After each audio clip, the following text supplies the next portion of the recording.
weekends back to back. But well, for the wedding story, I was supposed to meet up with these people from this movie club men at a bar, but I went to the wrong bar. They was gonna go there eventually, but the reason they didn't go there at first is because the bar was reserved for the wedding. So like, Right. I went there by mistake because I thought it was the first one, and then I pulled up, and then I tried to pay for my drink, and then they're like, "Oh, you don't gotta pay for your drink.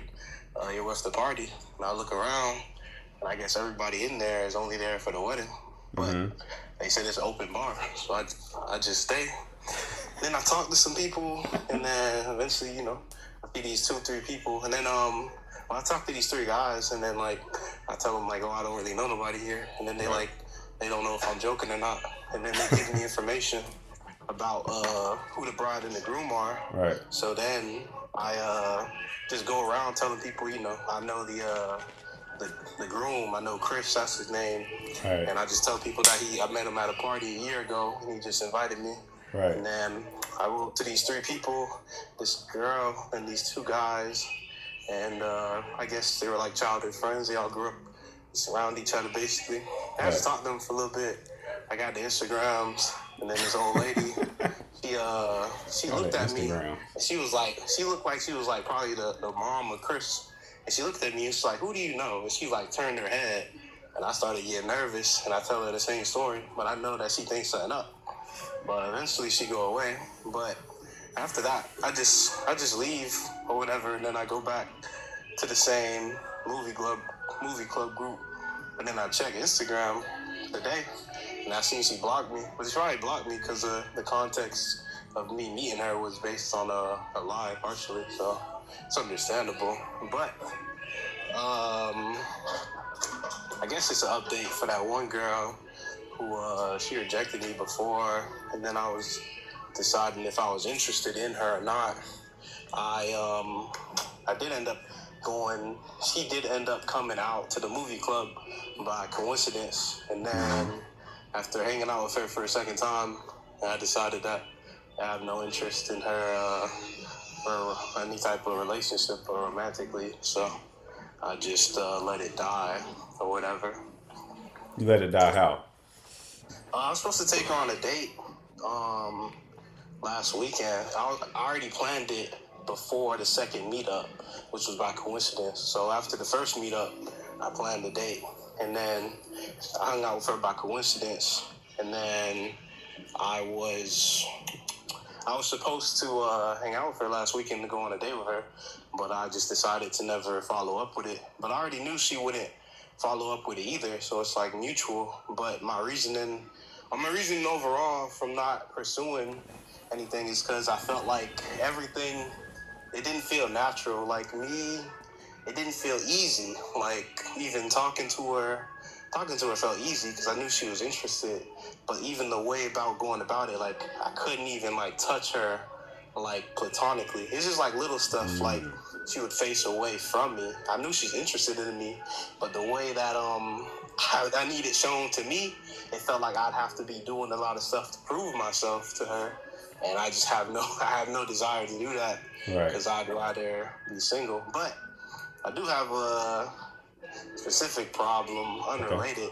Okay. It comes to like cold approaching. Okay. So I did get banned.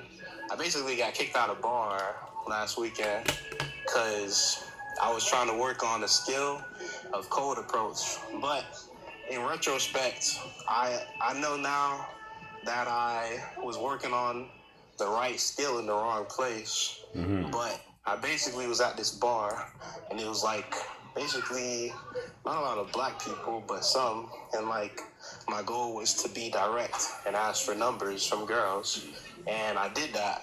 But I was a bit too direct to where like other girl, like if I got a girl number, I went and got another girl number immediately, and so I basically blew up the spot. And like I was walking in and out probably like 20 times, and then at the end of the 15 minutes, they told me like, "Hey, you gotta leave because you're not really here with nobody, and you just going up talking to people." And I was like, "Oh." And then I showed up the next day because I just wanted to see if they let me back in or not, because I had an event next week and I didn't want to run into no issues. And then they was like, nah, don't even show back up for at least a month. And they didn't really explain. They didn't really explain why. They just was like, you was just being weird. And I was like, oh, I mean, They I said you were understand. being weird. Wait, was this the wedding situation? Nah, this was at a separate bar. How So do you get like, kicked out of a bar for getting numbers? I guess it's just like like to me, what I did wrong is, well, I made it obvious that I was talking to other girls in front of girls, and then it's not really a lot of black people there. Right? Some, like, all the staff is white, like, basically. And even the first time I ever went to the bar, like, the first interaction I had with them was kind of bad, because I gave them my ID, and they said, oh, your ID looks fake. If it's fake, we confiscate fake IDs. They didn't even say if, they said we confiscate fake IDs. And they said that immediately without them even scanning anything. And then I thought that was weird.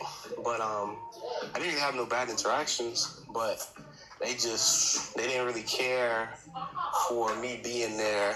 Like, but they just didn't really care for me. And like, I was just there. Like, but the way that I go up to people, like, I would just go up to them and start a conversation, and then eventually I would ask for their number, and then like that would be it. Like, but I guess they just didn't really care for that because it's kind of a small bar. But the reason I was working on that specific skill is because, like, if I see somebody and I want to cold approach them, my usual problem is I try to think of the perfect thing to say. So I was trying to work on that skill and be more direct.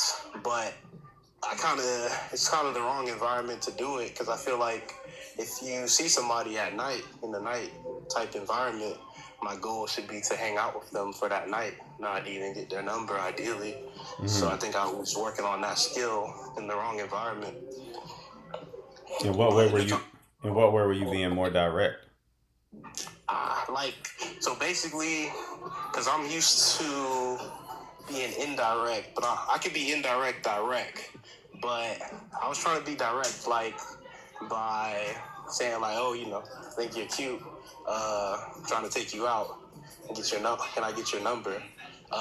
So like, I was going to the throat, basically. But I like was trying to do it because I feel like I'm not direct enough in that way, but I'm trying to find a balance. But I feel like I would have conversation, like, so like I feel like the person that snitched on me was these two girls, because I went up to these two girls and I just talked to them, and I said, hey, y'all both look good, but then I said, but she looked really good, the other You girl. say y'all both look good. You look really good. Yeah. That was the vibe. No. Like, I said y'all both look good, and then I said, but she looked really good, and then I pointed at one of the girls specifically, and then I don't think the friend cared for that, because she was like, "What's up with that?" And then, like, I got the number, but I knew the vibes was off, so I deleted the number immediately. But I think they snitched on me because they didn't. I Yeah, don't think they cared for that. But yeah. I mean, how would you, like, if you're like out and about, like, I mean, to me, because what I learned overall is, for one, if I'm approaching people in that type of environment, Right. nobody should even be able to know that I'm approaching people. So the next day when I went out, I approached people in a similar environment, but the way that I did it, nobody could tell that I was an outsider. Like, I had somebody come up to me and say, like, oh, like, you're not friends with all these people here? And I was like, no, I just met them. So I worked on that for internally. But like, how would you, like, cold approach somebody and, like, just out and about? Because I don't know, like, I just struggle with that specifically. Like, if I'm at a grocery store, is it okay to cold approach somebody? Like, and how do I Yeah, do it? yeah. Okay. Listen, I'm laughing just because it's funny, but I still want to commend you for getting out there in the field. So this is how it happens. You know what I mean? Like, you tend to go from one extreme to the other. So the extreme you were at before was you were always willing to talk to people, but your intentions weren't known, so you went more into a platonic zone, right? So Yeah. then we talked on this live, and then you overcorrected to the other side, right? You went Yeah. from like, "Hi, we will be good friends," to "I want to put a baby in you." So you completely overcorrected to the other side, which is how it is supposed to happen. Because you essentially have a calibration issue combined with a lack of tactical knowledge. So normally overcorrecting is how you find the sweet spot, you know. So the next iteration will be more calibrated than what you just did. So I will tell you this, the best skill to have with stuff like this is theory of mind. So like empathy is, oh, I would feel this way in this situation, right? So let's say somebody's dog died, and you're like, man, if my dog died, I would feel really bad. I feel really bad for Michael, right? Theory of mind is knowing how that person feels or thinks in that situation. So let's say the person whose dog died was Charles Manson. You would be like, well, I would feel bad if my dog died, but Charles Manson be unaliving people, so you probably don't give a fuck, right? That's theory of mind. You get what I'm saying? So, Mhm. um, you want to kind of look at things from the other person's perspective. So when you look at something from the other person's perspective with those two girls, and you're like, y'all look good, but she look really good, right? Like that's probably not gonna land that well.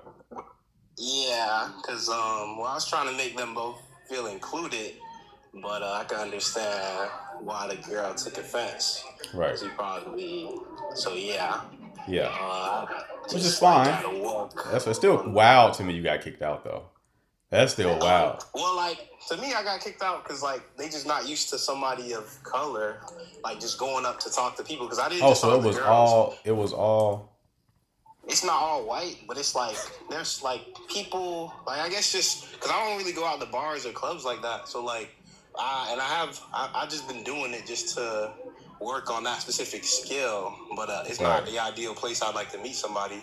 But I guess like some places like they just don't like people. Like they literally said like you not here with nobody and you just going up to people talking to them, and they just didn't.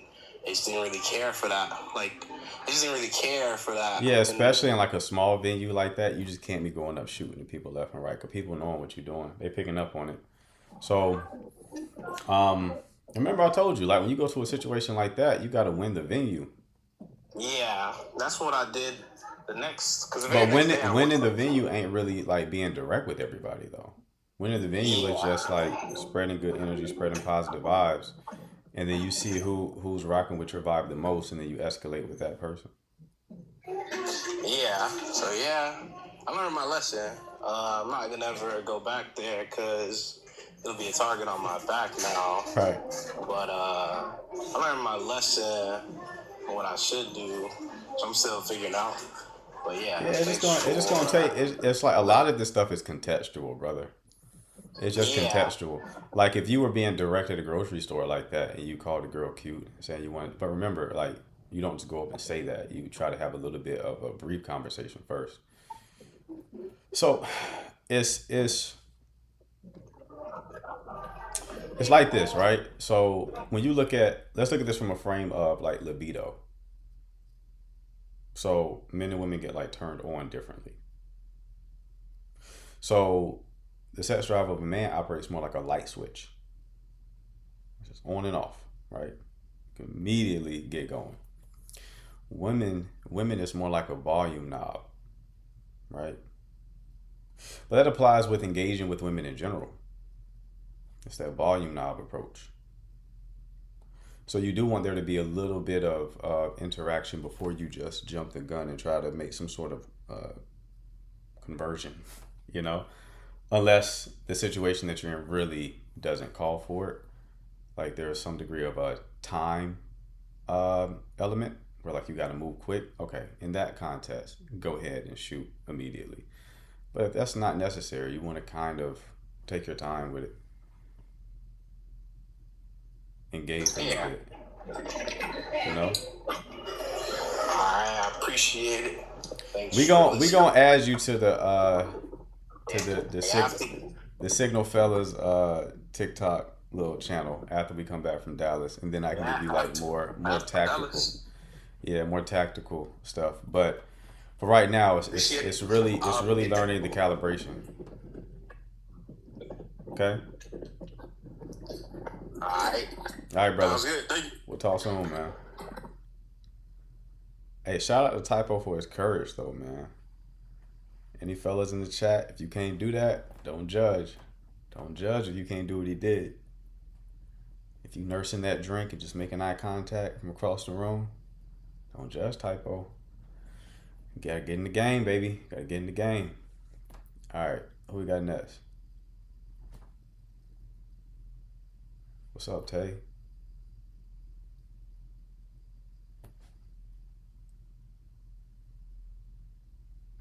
I recently turned 60. I am saddened that younger women are 59 years old now.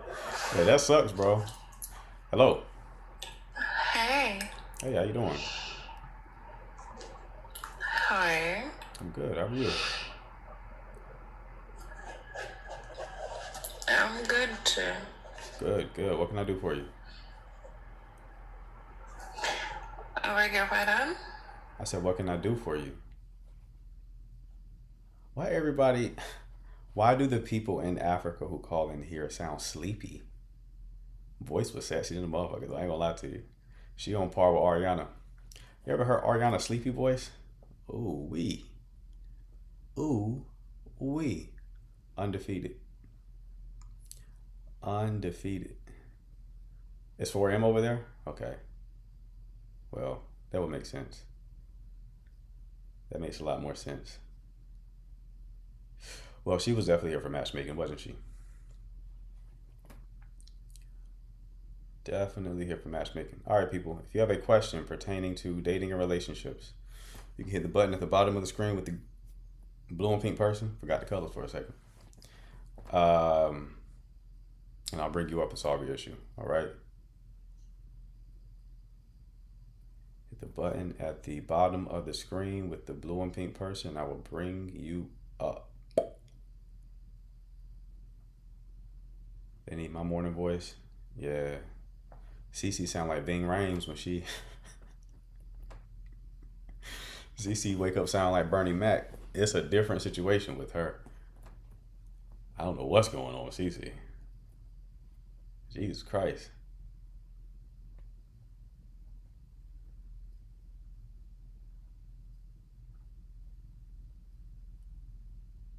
Mm-hmm.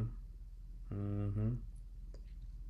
My morning voice is different. What you sound like, Sabrina? What you sound? What's your morning voice sound like? You a yapper though, Sabrina, so I doubt you even have a morning voice. Your shit just be gone. You like Ariel in the morning after Ursula took that shit. You just gotta wait for it, the swelling to go down. I actually been on a date last weekend. Who you dating, Ariana? Talk to me. I be having to whisper in the morning. You're not about to hear it. Oh, you got the deep one too? You also got the deep voice?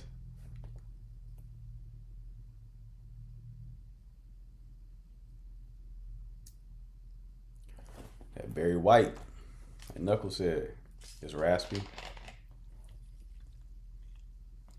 I like the raspy voice, but it's normally associated with like women who club a lot and party a lot. So can be a red flag.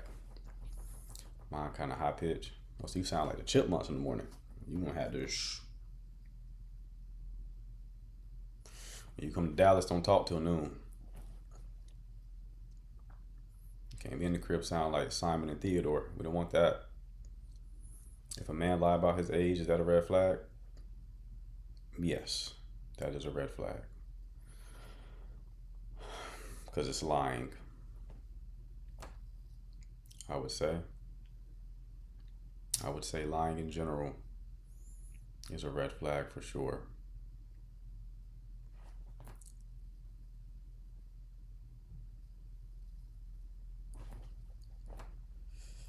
Ariana, Hey, what's going on? Don't be trying to sound all sexy now. Don't even do it. Don't even be coming here trying to sound all sexy now, Ariana, just because I said it. all right, let me sit up. So I went on a date on Saturday. Okay. Oh my gosh. He was cool, but I asked him if he was a Christian, Mm-hmm. and then he was like, yeah, I believe in God and Jesus, but I wouldn't call myself a Christian because I'm not religious. Mm. Only because the church my family used to go to, I didn't really like how they, handled things in the church. He was Catholic. He grew up in a Catholic church. And yeah, I understood that, but he kind of seemed unsure. And like, to me, I want a man that's a Christian and that's God fearing so that we could go to church together, Right. grow in faith together. But he just seemed unsure about it. But everything else was good, you Okay. know. How'd you meet him? Through a mutual friend. Okay. Good. Good. If you said dating app, I was gonna lose my shit up here. Okay. Yeah. Met him through a mutual So friend. How old is he? he's 33. I'm 28. Does he drink or smoke? No, Okay. Good. he doesn't. Any kids? But that's the only thing. No kids. Millions? What? No, he's not a millionaire, Okay. unfortunately. Okay. But Okay. I'm All cool right. with it. But I just feel like I don't want to waste his time. I was thinking, should I just let him know that I kind of have some doubts? I feel like it's just not right because I don't want to, have him involved and have my feelings involved. Then I'm like, ugh, I don't really think he's the guy for me long term. Okay. So did you, when he told you that he's not religious, did you try it, but he believes in Jesus? Correct. Did you try to get more of an understanding of what he meant by saying he's not religious? Like, does that just mean he doesn't go to church or what? Yeah, he said that, especially growing up, what he saw in the church that his parents used to go to, obviously he had to go as well. Um, Ever since then, he was just like, ever since he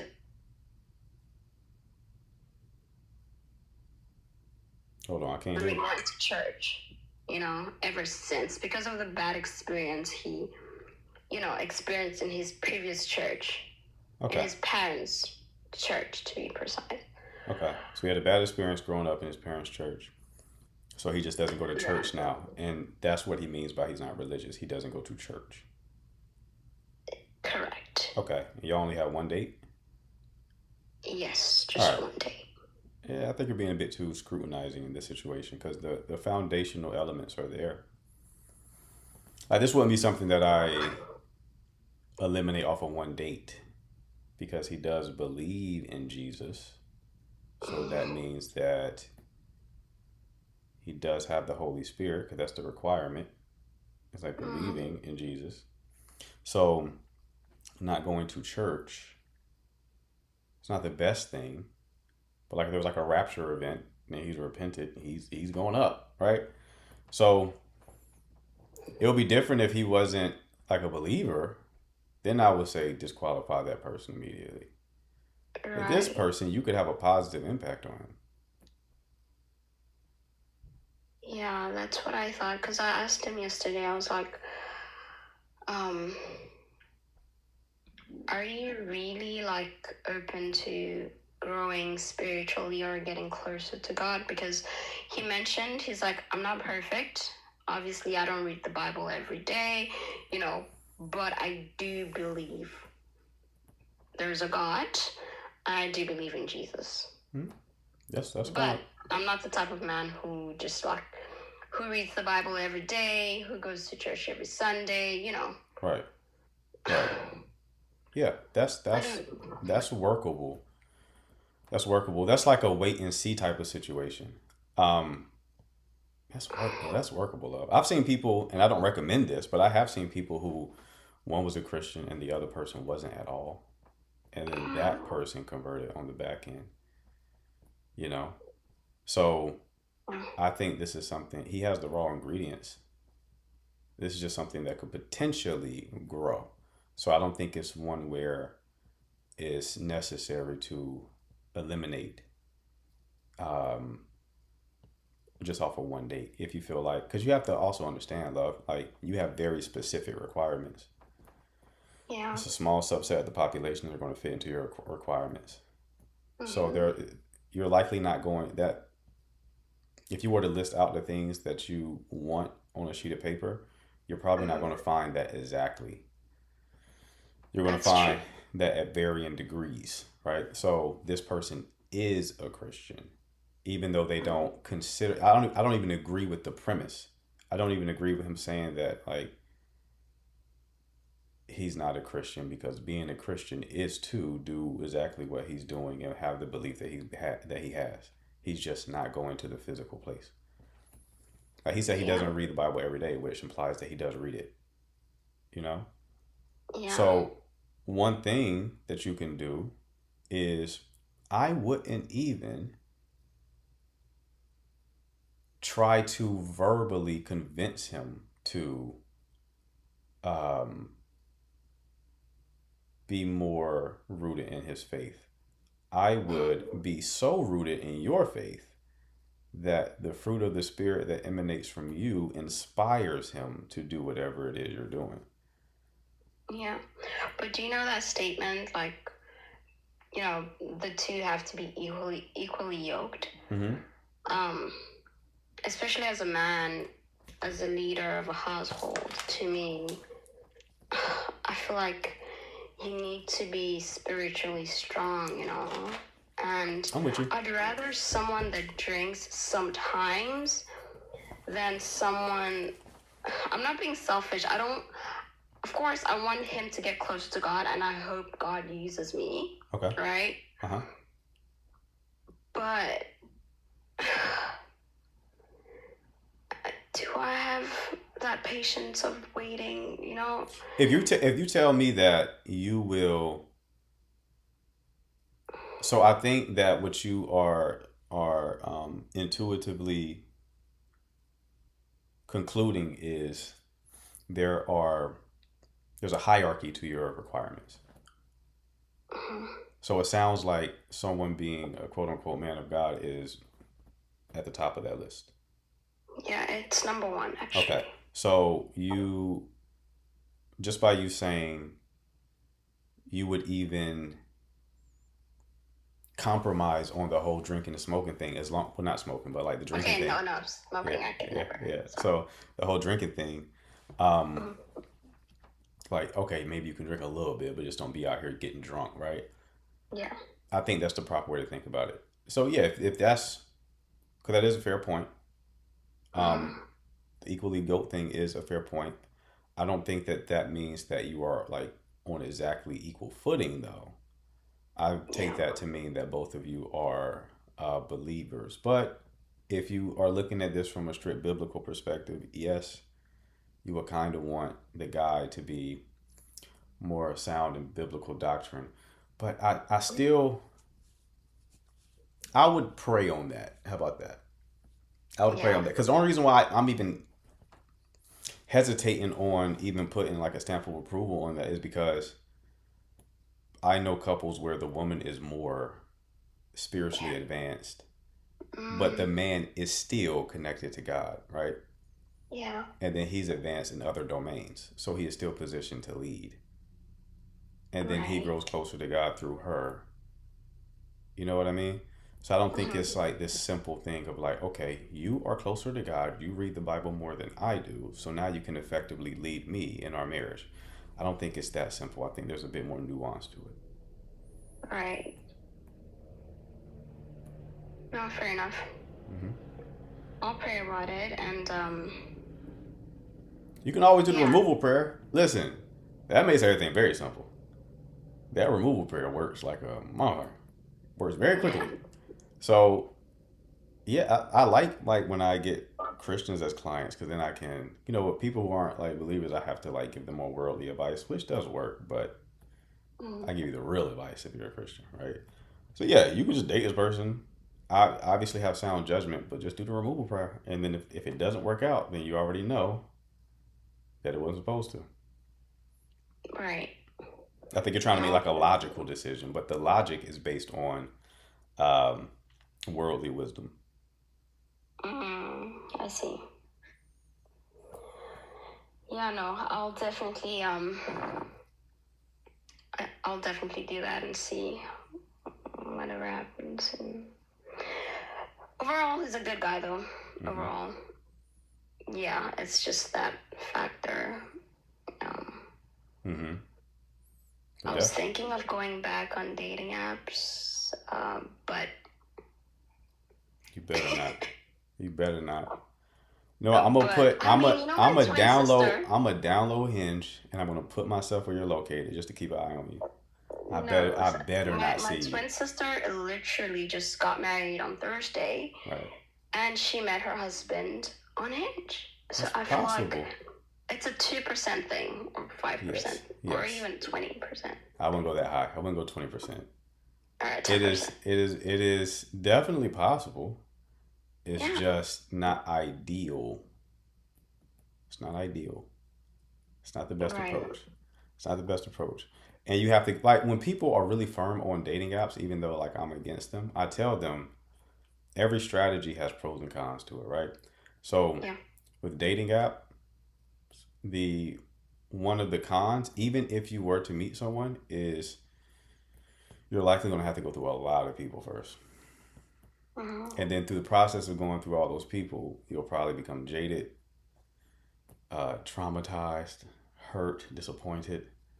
If you're okay with that, cool. But then it is also possible that the first person you matches with could be the love of your life. It's likely very messy. I'm just here Yeah. trying to give people their highest probability of getting what they want. And dating apps are not the way.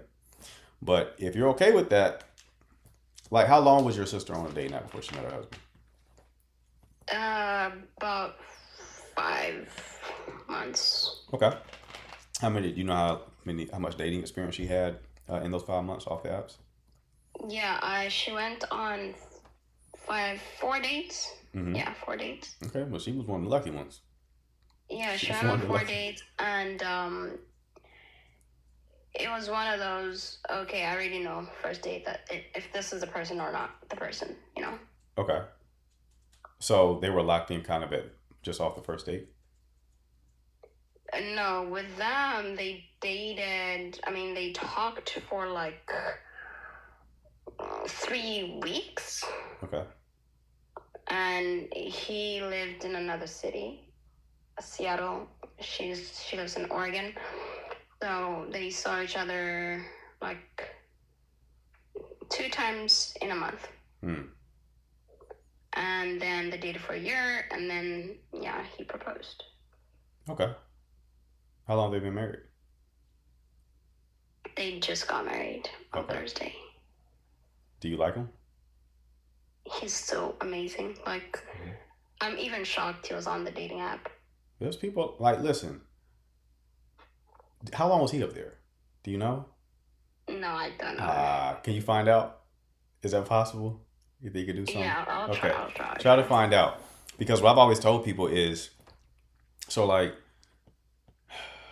it's not that there's no quality people on dating apps. It's that there's so many low quality people on dating apps that they drown out the quality ones, right? Yeah. And oftentimes, the more psychologically healthy people up there who are also desirable, they're not up there long. So timing is so important because they're not up there long. They'll be up there for a month or two and then they'll get off. So if the timing isn't there, so much so that when I had clients use dating apps, I told them to get the paid version and to filter from like on here specifically, you can create a filter where Yeah. you only see the people who are new, which slightly increases your odds of finding someone. Just because new doesn't mean anything. Really? I'm gonna try that. Just because you can have a narcissist who just downloaded the app, right? Just because they're new, it Yeah. doesn't mean anything. But you have higher odds of getting someone when they're fresh, who probably is a quality person, as opposed to getting someone who has been up there for months and months and months and months and months.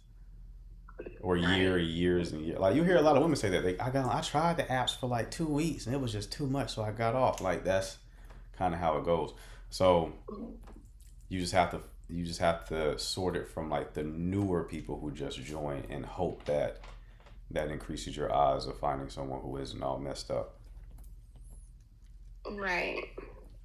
I'll try that. I mean, if this guy doesn't work out, I'll try that. Don't be putting on your profile that you're looking for a millionaire. Don't you? No, Don't I you? won't do that. Show me your profile and you do it. Sure, I'll do that. You promise? I will. I'll send you screenshots. All right, love. We'll talk soon then. All right.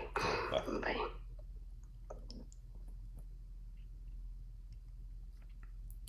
All right, who's next? Who is next?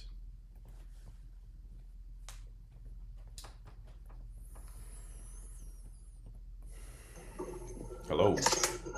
Hello? What's going on? Can you hear me? Yeah, what's up?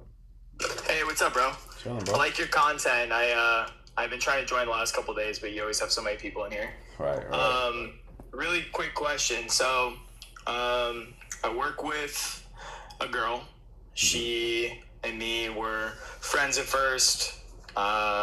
Obviously, as time went on, it became a further romantic situation. She did have a long distance boyfriend, which I already know you're probably going to say is a huge red flag because infidelity definitely was happening while Right. her and the boyfriend were, long distance, like very long distance. Not particularly proud of that, it just kind of happened the way it did. Right. No sex was involved, Okay.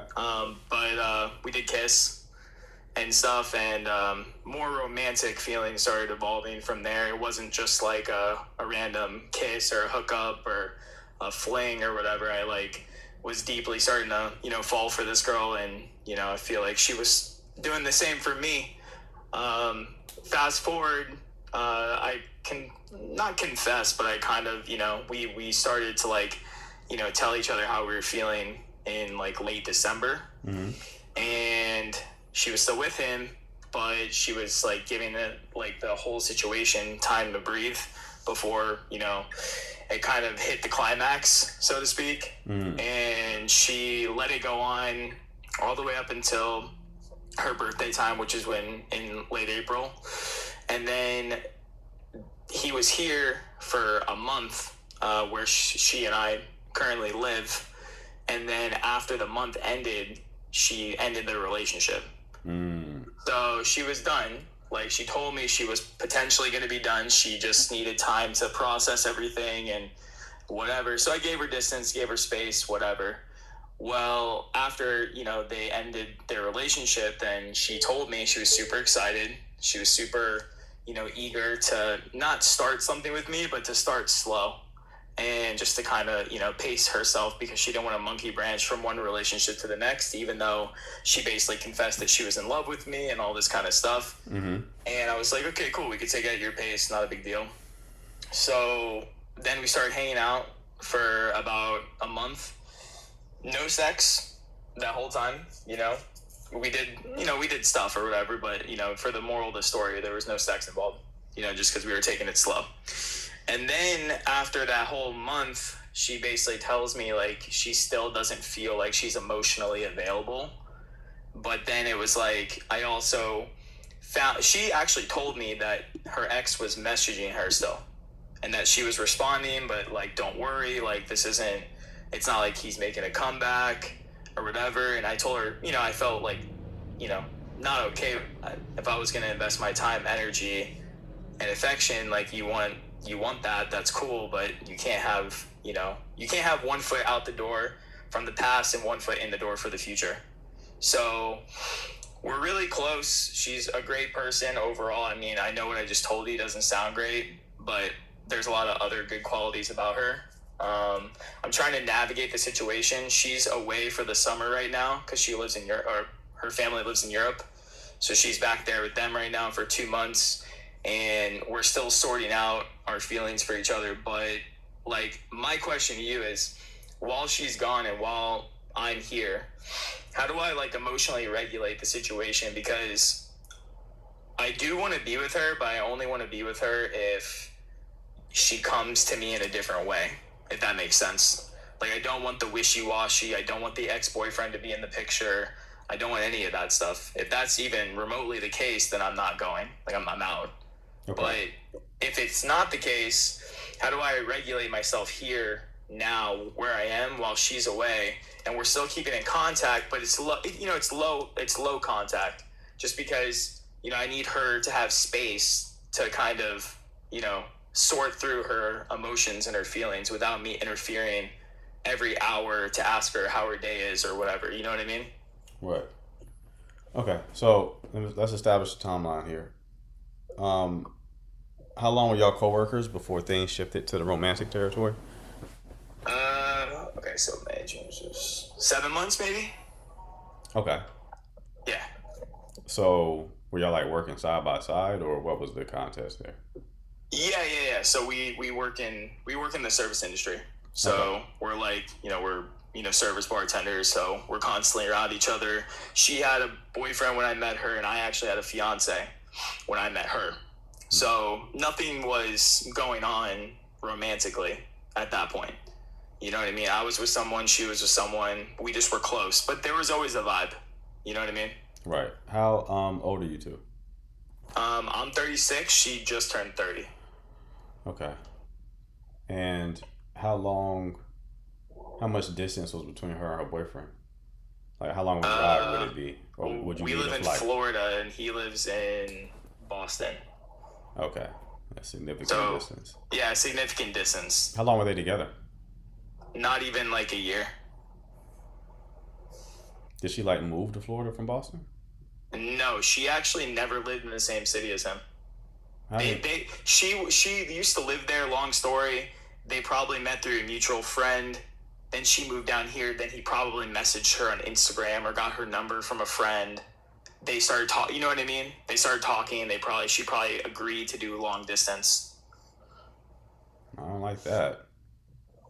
You don't like the fact that they started dating from a distance? Mm-mm.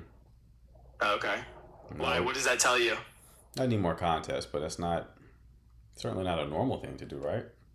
Not at all. And I even told her that. I told her, it's not. I told her the reason why she was even feeling like, I mean, yes, there's obviously probably some sort of genuine feeling towards me, but I mean, I also told her it's extremely unnatural to like not live in the same area as your significant other. So that's even why probably like any sort of urges were even happening, because it's not natural to not live in the same area as your partner. Mm-hmm. Even like the origin of how they met and formulated the connection. Like, if that is true, what you're saying, I know that you're kind of, sounds like you don't have a lot of clarity on that, but he like DM'd her, and she's got into a relationship with him, and the relationship. Well, I think they knew each other before this, but it was like, it was like in passing through friends, Yeah, through but friend groups. even then, So they knew who each other were. even then, it's like to formulate a relationship long distance like that.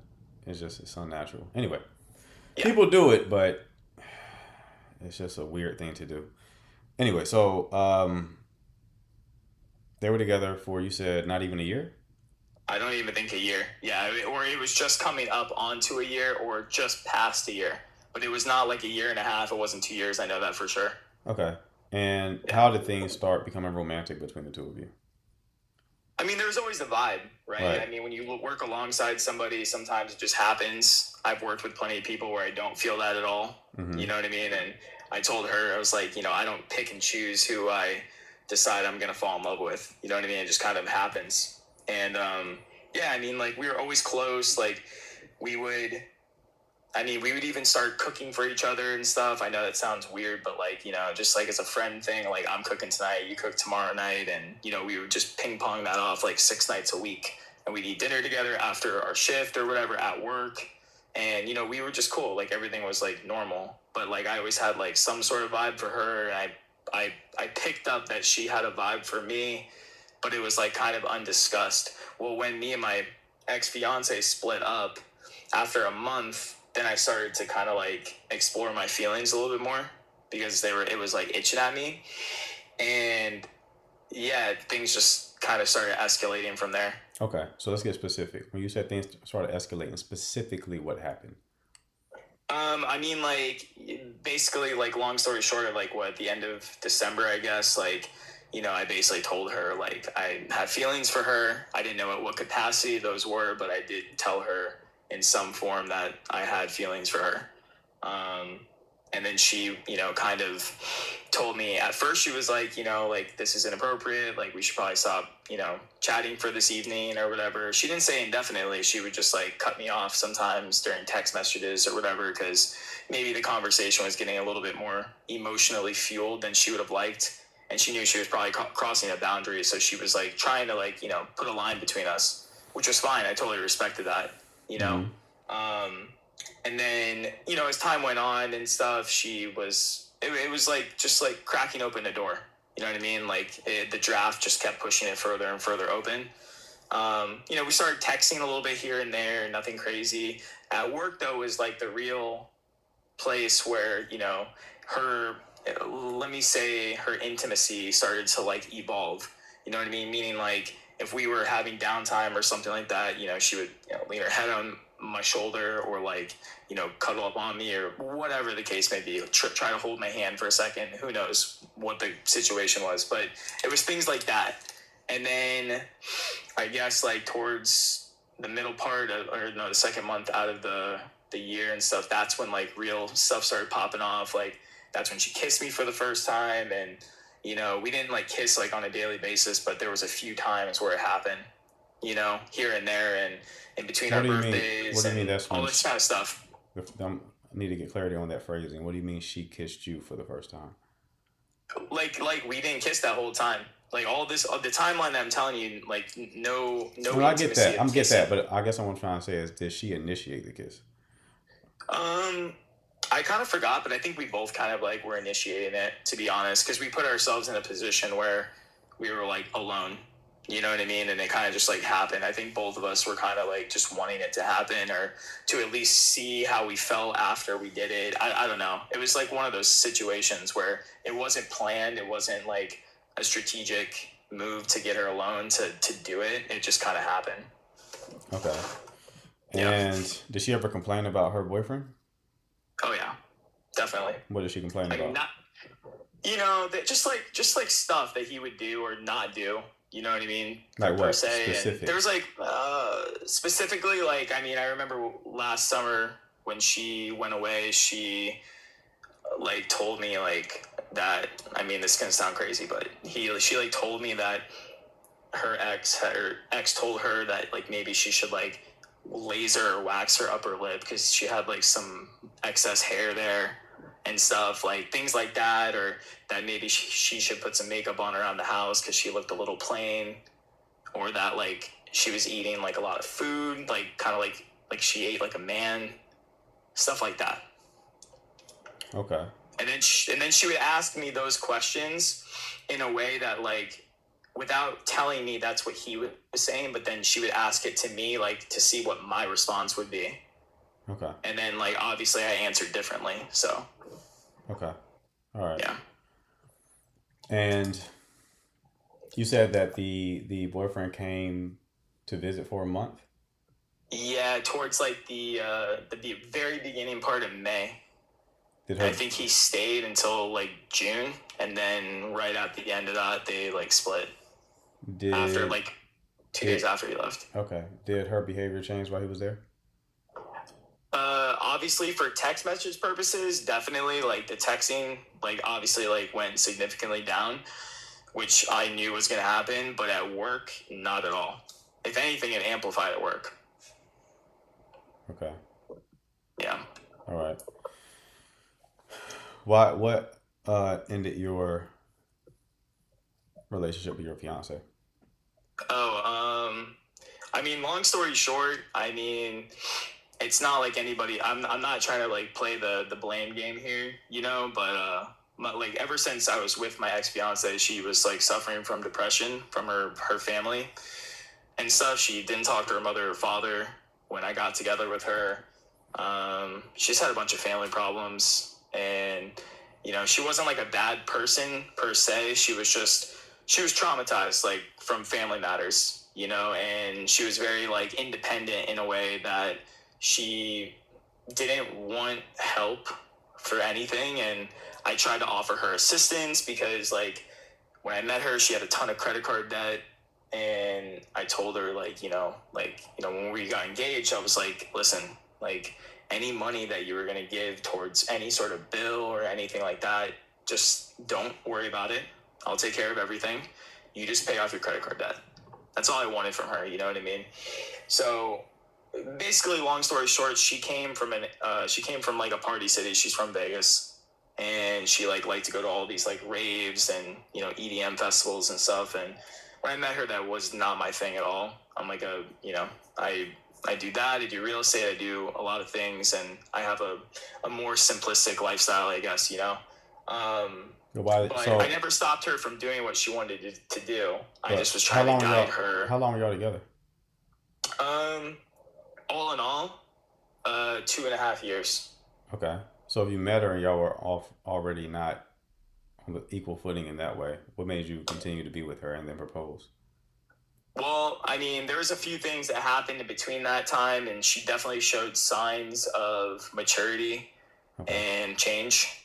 And, you know, sometimes us men, we cling on to hope, you know, just like probably some women do as well. Sure. And, you know, she was showing good signs, and, you know, she was being responsible, and, you know, a couple things were changing. So I was like, yeah, like, and I did love her at the time. So I was like, you know, I saw like a pattern, and I was like, okay, well, if this pattern continues, then obviously, like, you know, I'm all in, you know, so to speak. And what kind of lifestyle does the current girl live? Oh, just like me. Like, we go to the gym, we read books. She's not like a party girl at all. She wants a family. I want a family. Yeah, we get along. Like, our humors are very identical. Our morals are identical. She grew up in Eastern Europe, though, so there's a difference in culture. But she did say that, like, you know, I am the only like American guy she's ever met that like has similar values and culture values to where she's from. How long has she been here in America? What was that? How long has she been in America? 7 or 8 years, I believe. And what values do you have that are hard to find?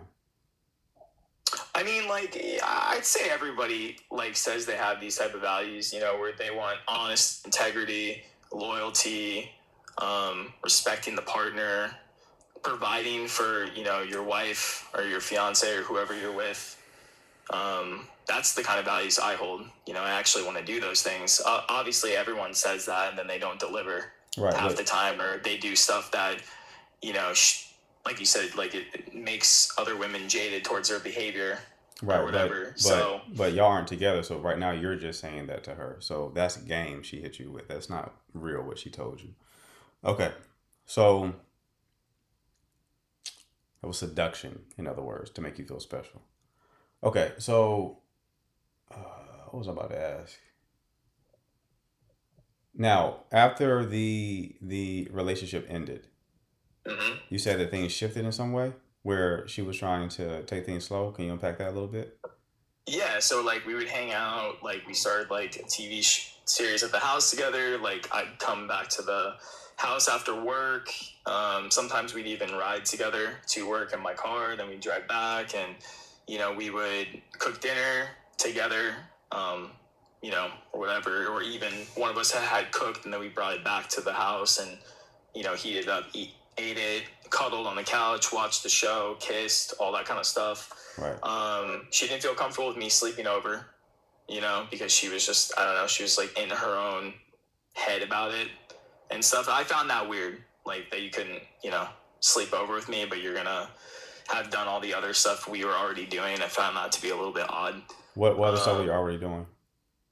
Like kissing, like we did other stuff, you know. And did y'all sleep together? Just like, we didn't sleep. No, I told you, no sleeping together. Have y'all slept together at all? We did other stuff, but we didn't do that. Anything sexual? Yeah. Okay. Yeah. So you got some top. Am I allowed to curse on here? I don't even know. Like, we did like oral sex. You got a little bit of top, my man. Hey. Sorry. Okay. So you still haven't slept together? We did one time. Yeah, once. How long ago? It's very distracting. It happened to me earlier. Sorry. You're good. You're good. No. Probably like what's August, June, July? I don't know. So I guess like July, maybe. Yeah, like somewhere in July. Okay. Yeah. And y'all haven't slept together since? Has she been going? When did she leave? She left 2.5 weeks ago. But remember, I told you that she kind of had a conversation with me like one night, basically, like, because we had a routine going. You know what I mean? Like, we would like have off together on Mondays. We would like spend an entire day together. We would, go to the gym in the morning together, hang out for like, we do everything together on Mondays. And then like on a Sunday night, she just like was like basically like telling me like she can't give me the relationship that I need in the moment because she's not emotionally available enough to give it to me at the moment. Okay. Does she have any friends? Yeah, she has friends. I mean, they're all like kind of like distant friends, but yeah, she has friends. What do you mean distant friends? Like there's a few of them that live here, but then there's other ones that live where she used to live, which is where she probably met her ex in Boston. Okay. So she has people obviously back home too. Now, what about the talking to her ex deal? Yeah, that's like honestly, that's the biggest inhibitor, I think, for her to like move forward, because I don't think necessarily it has much to do with what I'm not bringing to the table necessarily. It has everything to do with her not letting go of the past. And I straight up told her, I was like, listen, no, like, just give me don't give me your perspective. Give me specifics as to what occurred. What do you mean, like what, like the conversations? Yeah, like what happened with the ex? Well, she came to me one day while we were at work, and she told me that he was messaging her. So she came to me specifically and was like, hey, like, listen, I just want to let you know he is messaging me. I don't even know I forgot what she said. Basically, like, he's unpacking his emotions or something like this. I don't even know. Like, probably trying to get her back for the third time or second or third time or whatever. Because I think they took a break one time and then she like broke up now, and now he's probably trying to fish her back in. Mm-hmm. You know what I mean? So she came to me, though. I didn't find it out on my own. She came to me and told me. Mm-hmm. But then like the conversations kept going on, and then I was figuring it out because I was like, her texting patterns were fine, but then, I would be like thinking in my head, I'm like, people usually don't love to be like fully alone. So if like I'm not around giving her attention, somebody else probably is, and it's probably him. Mm-hmm. You know what I mean? Right. And then one day we were at the gym, like I want to say like 3.5 weeks later after this happened, or 4 weeks later, and she's showing me like something that her roommate had sent her on IG message. And then when she exited out of the thing, I saw the last message was a pending message still from him. So I called her out on it, and I'm like, you're still texting each other? And she's like, yeah, but it's like, no. I'm like, yeah, but like I'm still investing all this time with you. So if you're not like fully done with him, then me and you are like going to be put on pause, basically. Because like I'm not doing this in and out game with you. I got you. Okay. Yeah. All right. So it's definitely a very gray area situation. I know some people in the chat may disagree, but it's a very gray area situation. The issue on your end is you're not emotionally available either. Not when you just came off of a fiance.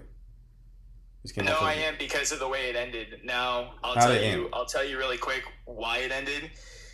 She basically, in a nutshell, this is how well, first of all, remember I told you there was always a vibe with this girl anyway. It wasn't like this happened right after me and my fiance split and then I just started developing feelings for somebody. There was like low grade feelings already there. I just obviously was not exploring them. Right. Because obviously I had a fiance, like I wasn't going to do that. Right. And my fiance, in the middle of the afternoon, while I worked like a 13-hour shift, she decided to have movers come to the house while I was not there. and basically took all of my stuff. And she took my dogs. She stole about like $9,000 or $10,000 worth of stuff. That doesn't mean anything to me. I'm sorry that happened to you, but I get it, but the it thing made is me extremely angry. right, Yeah. and that's the problem, because when I say that emotionally available, I mean that experience hasn't been fully processed. People tend to leave relationships and then they use the next person as like regulation. So it's just a source to feel better, to feel good. Okay. It's that's what I mean by it. So Sure. you were in the perfect environment. I'm not saying like maybe if you didn't work this job, you probably wouldn't have moved on that fast. But because there was already something building and you're in the environment Hmm. connected to somebody, it makes total sense. Put me in that situation, I probably would do the same thing, even with me knowing what I know, right? Okay. So it's not coming at you at all. It's just No, I more of get a it. probabilistic read that you probably aren't as ready for a relationship as you think you are. And now you're in pursuit mode because you see that she isn't really leaning into the connection fully. Okay. Okay. With her, very, very, very gray area. The reason why I say very gray area, my coach has this perspective where he's all for in like a man stealing another man's woman if he has intentions of marrying her. He's all for it. If she's not married and you will marry her, he's like, do it. She's not his until they're married, right?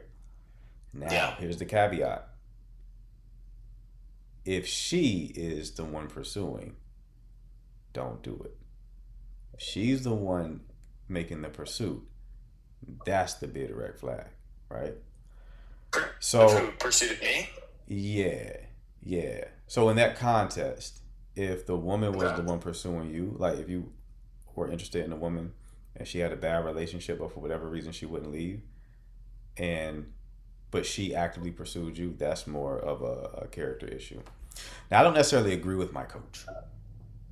Okay. I don't necessarily agree with him. I think that life is very messy, and both of us try to simplify very messy situations. Because when you hear certain stories about how people meet, I've heard stories of people who flat out cheated, and then with the person they were cheating with, married for the rest of their life. Mm. This is a very messy domain, Yeah, it happens though. and I'm doing the best I can. But like from like our movie, like Disney World perspective, it's like, well, that should not work out. Then I Correct, agree, yeah. but sometimes it actually does. Now, a couple of things that I don't like. One, I think like hypothetically, Mhm. if you didn't confess your feelings and you just escalated, like you just found a reason to get her back to your place or you go back to her place, if I was a betting man, I would say it would be a high likelihood she would have slept with you before she ended the relationship. No, I think. I disagree actually. Why you She disagree with still that? hasn't really slept with me now, and we've Well, spent take sleep with you loads of out. time Take together. take sleep with you out. Because I mean, I'm putting me in this situation. I probably would have got up in there, brother. But what I mean by that is like she probably would have crossed a boundary. Think about it from that perspective. She probably would have crossed a boundary in that perspective, right? Yeah. What you did was you confessed your feelings. Wrong play. Wrong play. I ain't never told a client to confess their feelings. Because what you do is now you're making her accountable. So for her to respond and share her feelings with you, it's an admission of cheating. Because Sure. it's overt communication. If Sure. y'all were like in an isolated place and like you kissed her and she made out with you and it escalated physically, she in her mind can rationalize it like you did that to her. And one thing led For sure. to another. You deprived her of that excuse and overtly communicated feelings. And for her to overtly share those feelings back, it is objectively she's doing the wrong thing and it's hard for her to rationalize it. Sure. Does that make sense? Yeah. Now I have no proof of that, but just based off what you've told me so far, I would think that would be the case only because of the vibe that y'all had at work. She was already kind of crossing boundaries. Absolutely, yeah. Any kind of flirtatious energy, anything like that, she was already crossing boundaries, right? but Sure. she can Yeah. she can downplay it because of the context. The biggest thing I don't like though is the ex coming here and staying for a month and then her ending it afterwards. Because my whole thing is like, if you were going to end it, why would you let him come here and stay for a month and then? Because she knows the vibe she has with you, so she's I already literally told at her that work. too. Yeah, she's literally at work, Yep. being more engaged with you more at work, and then going home and sitting in his face. Yeah, no, it's not. It's not a good That's situation for sure. that's duplicitous. And if she is capable of that, she's capable of doing that with you. She Oh, strikes me for sure. as she strikes me as someone who will like do what feels the best in the moment. Yeah, probably. And if she is that type, someone who does what feels best in the moment, she would do the exact same thing to you if she's in a situation like that again. Yeah, So it's possible. if the environment matches the type of if she's in the right environment. Mm-hmm. Yeah, I see what you're saying, definitely, you know what I mean? But obviously from personal experience when I was younger, I did stupid shit and like I learned from it and I've never done it since when I'm with someone. You know what I mean? So I always try to give people the benefit of the doubt. But I see what you're saying. Yeah, like, that's could you. always happen. But that's you reflecting on like you did something wrong. Yeah, the context here, the nuance is she ain't done. Her mom, she ain't done nothing wrong yet. I mean, I don't know if she. It's hard when you're communicating with like someone like you over a TikTok live because it's like you don't know the whole story because there's so many hours and months that have gone by that all this information came out. I mean, she definitely knew she was doing something wrong. Okay. Now, her ability to stop it all the way, all the time, obviously wasn't happening. But she did stop it certain times because she was definitely like feeling like there was a boundary that was being crossed. Right. I got you. I that's why that's the thing that made me hesitant to be like, oh, completely cut this off. Was her setting certain boundaries, right? That's why I said it's a gray area situation. So here's the thing. If you want to continue dealing with her, continue dealing with her. However, no, you have to ask yourself, would you trust her? I mean, at the current state of the situation, I mean, obviously she would need to like earn the trust back, which is fair. Like, I mean, I'm not saying like we're not built perfect. You know what I mean? So it's like if you're gonna sit there and point the finger at every single person that does something wrong and says I'll never trust you, it's like that's a little hypocritical because we all make mistakes, and if someone gives us the opportunity to present ourselves in a different way, I feel like you should be able to get that chance. Now, if she screws it up, that's on her, and that's fine. Like, that's life. That's just how it is. If that's your perspective, like as far as like I wouldn't do this because it's just so many women out there, brother. To be honest with you, but if your perspective is I like this girl, I want to give it a shot, even if she does do me dirty like that, I'll just lick my wounds and move on because that's just life. Hey, cook. Honestly. Cool. It's not even about liking her, though. You know what I mean, though? It's like we spent so much time. There's been so many deep conversations that we've had with each other. Like, she's told me she's in love with me. I've told her I'm in love with her. It's not just like we like each other at this point. I mean, obviously, she's a little wonky in the head. She's admitted that. She was like telling me even the other day, it's like she's all screwed up in the head right now, and that she's sorry that she's dealing with all this stuff. I'm dealing with it, but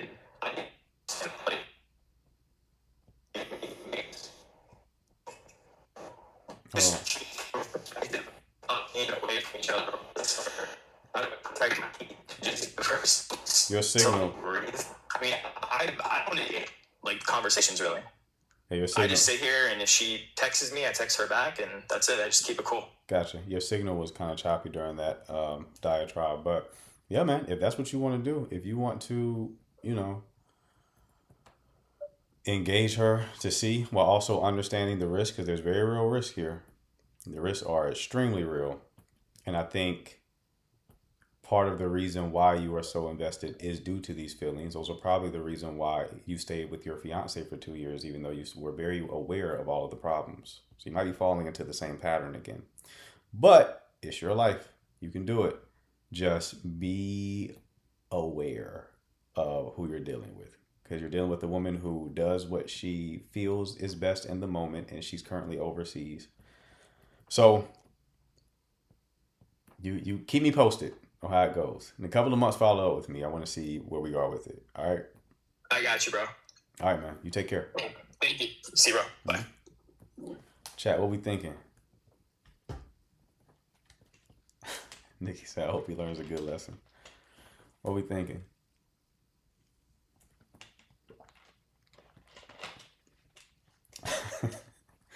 Gigi said he's gone. I mean, I understand his predicament. I get it. It's hard. Listen, part of the reason why I can give y'all answers to this is because I'm not emotionally invested. When you know emotions get invested, man, men and women both get goofy. We both get goofy. I get it.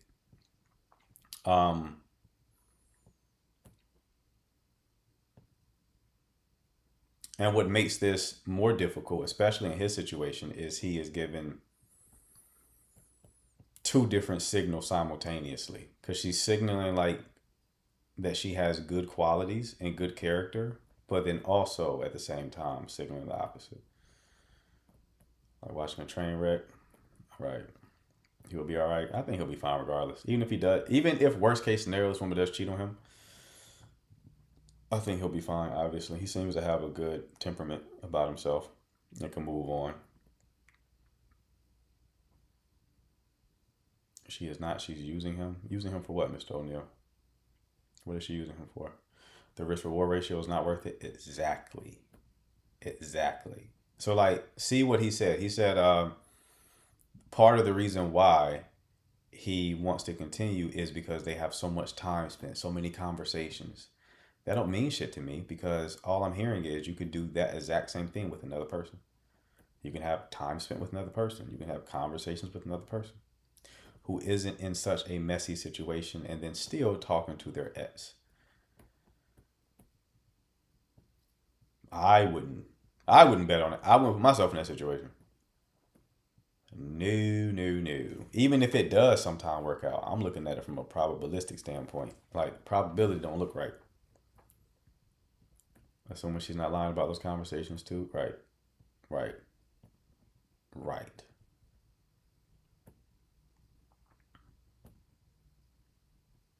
I don't think she will be with the ex though. I don't either. I don't think she likes the ex.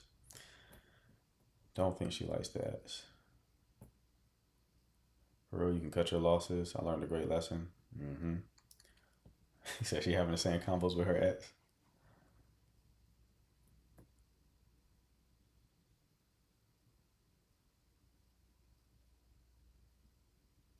Actually, Lindsay, you just changed my thinking. My bad, Eva. Lindsay, I missed something. Brother, you still here? I just missed something. Something just clicked in my head. It is possible she's still dealing with the ex. Because he came here for a month. And she broke up with him afterwards. Because that stood out to me. I'm like, why did she do that? Why did she let him come here for a month and then break up with him afterwards? Right? If she knew she didn't want to be with him.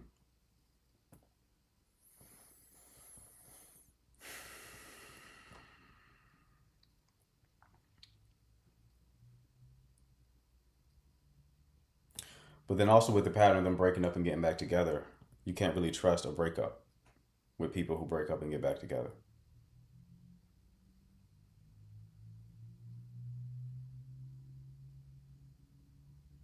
And then her also being weird about sleeping with him is another indicator. Mr. O'Neill been asking to see the plane ticket. Mr. O'Neill don't trust you. Buddy don't trust shit. Like, hey, FaceTime me real quick. Let me see if them buildings look different. Where them buildings at? Let me see the architecture of where you're at. 'Cause I don't trust it. I don't trust it. Yeah, Lindsay, I agree with you. I agree with you. I think it is likely, just from that one data point, of the ex coming here for a month and then her magically breaking up with him afterwards.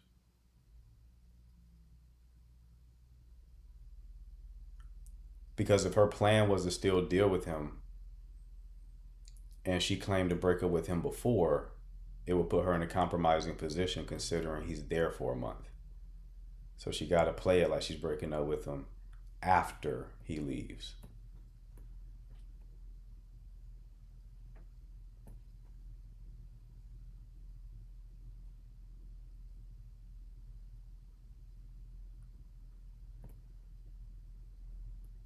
If I get a chance, hurt a man, probably I will never lose that chance. I don't think you can because you're anonymous, so I doubt you're attractive enough to hurt a man, to be honest with you. She a certified player. Listen, some of those women overseas really do be playing games like that, bro. They real nice with it. They real nice with it. They're really nice with it. They're really nice with it. Obviously, we don't know for sure. We don't know for sure. Gigi, do you fit that description? I forgot you from overseas, love. I be thinking you like a Californian for real. And she Eastern European is passed down. That's really a blind spot for me, Eva, is like the foreign shit. I can only speak to like foreign women that I've dated. Like I know Colombian women are very sexually aggressive.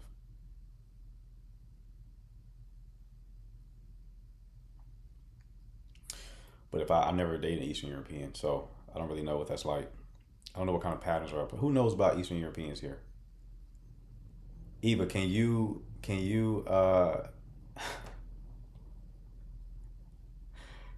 explain to me how Eastern Europeans are?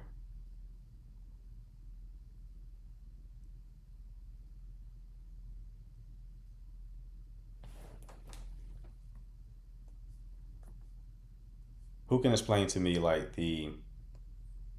not the stereotype, but like the general pattern of Eastern European women? They're strict. Go spin around the block? Of course not. What do you mean? Talk to me, Nadia. Talk to me. List it out. List it out. What are some of the patterns? They tend to be stoic and less emotional. Eastern European women want one thing. Okay, I forgot it was Mr. O'Neill talking. He said they want one thing, a green card. I'm from West Europe, Eastern European, known for the games with American men. Okay, well then that clarifies it. That clarifies. Did you say that in the chat earlier, Nadia? That is a blind, because when I first started doing these lives, it was like, okay, a blind spot that I have is different cultures. But I was thinking about it from the lines of like religion. You did say that? I missed it. Normally I don't miss your comments because of your profile picture. It stands out with the red. But yeah, there are some cultural nuances that you definitely want to be aware of with this stuff. So brother, if you're still here, brother, get out of there. I know I told you it was gray. Shit ain't gray, baby. It's red. Red light. Get out of there. Because you're kind of the perfect mark too, man. Because you were in a vulnerable position where you didn't have nobody else you were dealing with. And some of these, even in my experience, bro, some of these foreign women, they play that traditional woman role so well that you feel special. But if you were to swap you out with any other man, her behavior literally would not change. I had to tell it to a client recently. I'm like, swap you out with any other man, the way that woman behaves would be exactly the same. Meaning, nothing you're doing is influencing her behavior. It's a role. It's just a role.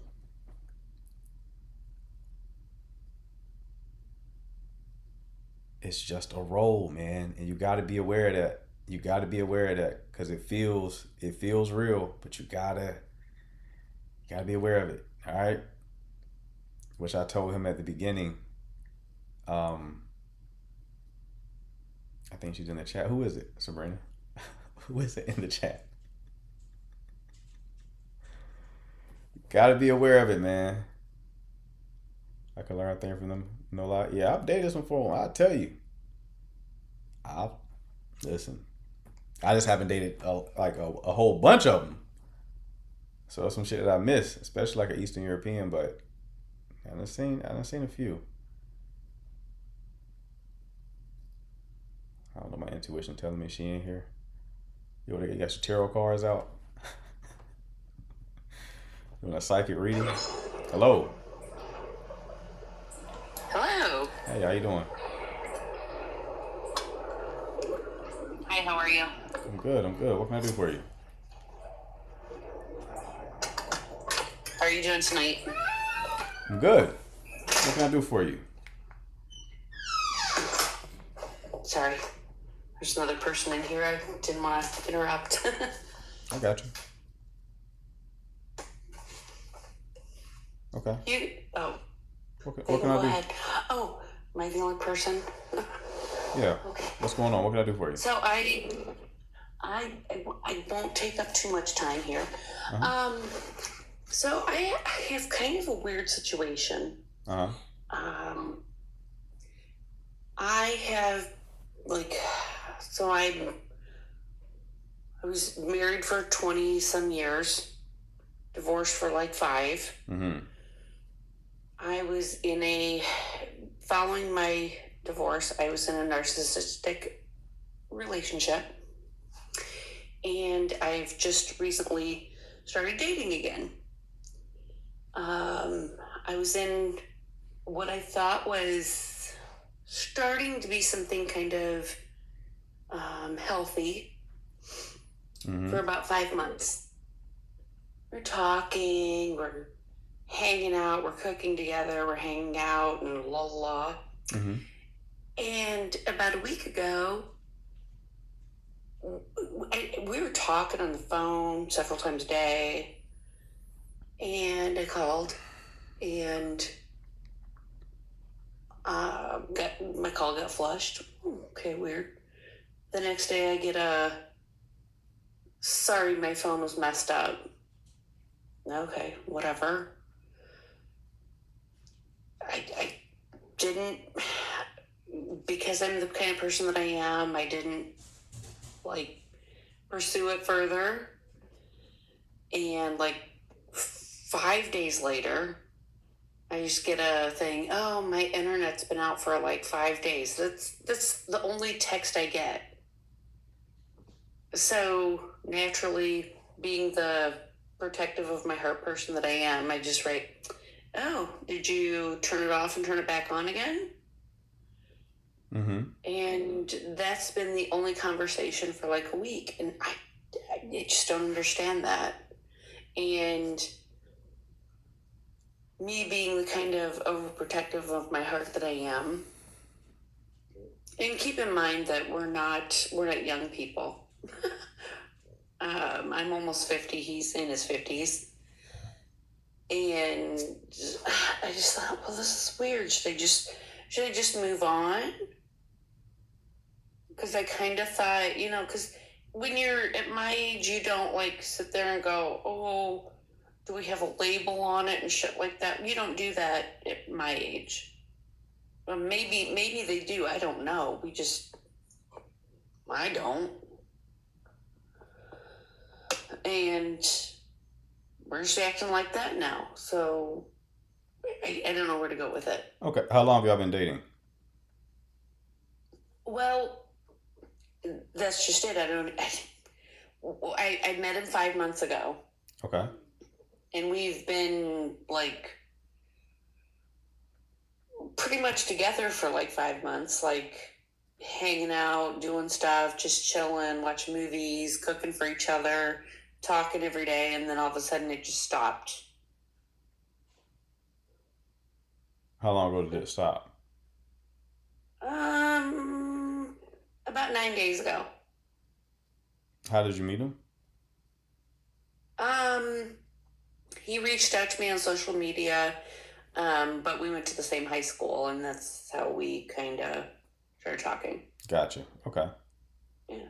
And